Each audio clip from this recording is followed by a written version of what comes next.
Thank you all again for being here. I'm going to welcome our first speaker. We have Reverend Gregory Bentley. He is the pastor of Fellowship Presbyterian Church and president of the Huntsville chapter of the Southern Christian Leadership Conference.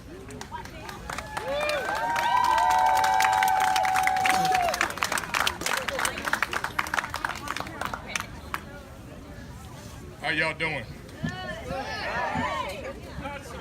I have come today to caution us against the false assumption and conclusion that President Trump is the main problem we are facing.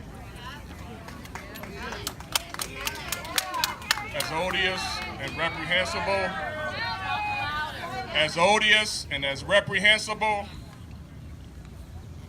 as his behavior is,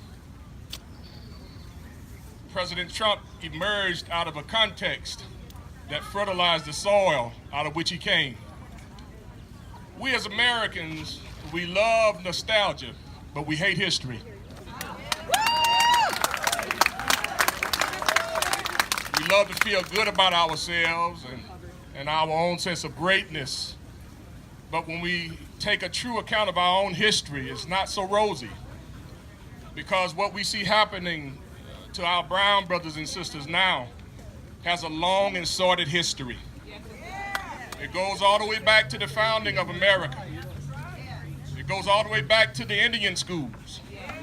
It goes back to the auction blocks, where African children were sold one way and their parents another way, where Indian children were put in Indian schools, and it was overtly stated, we want to kill the Indian and save the human. There's a long history of this. This is not a vacuumless type of thing that is going on.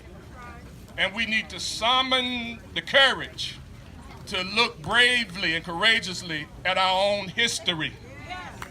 And until we do that, Trumps will keep emerging out of this soil that we have cultivated over the years.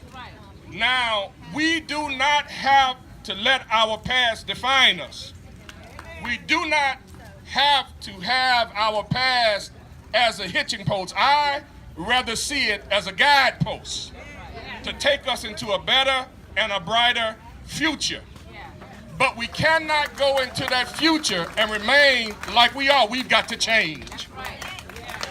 You know, I'm a preacher, so I'm going to use the word of the church. We must be born again. Not of blood, not of the will of man, but of the power of God. Now, we can go forward together, but it's going to take work. It's going to take more than rhetoric. It's going to take extending ourselves and genuinely embracing one another. It's going to take sacrifice in order to get where we can go.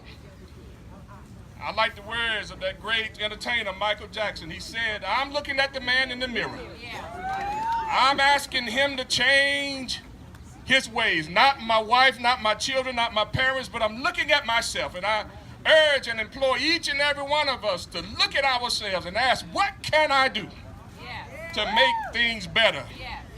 What type of work do I need to engage in? Who are the people I need to connect with? What are the relationships I need to build in order that we can truly move beyond the rhetoric of a more perfect union and truly build a more perfect union? God bless you.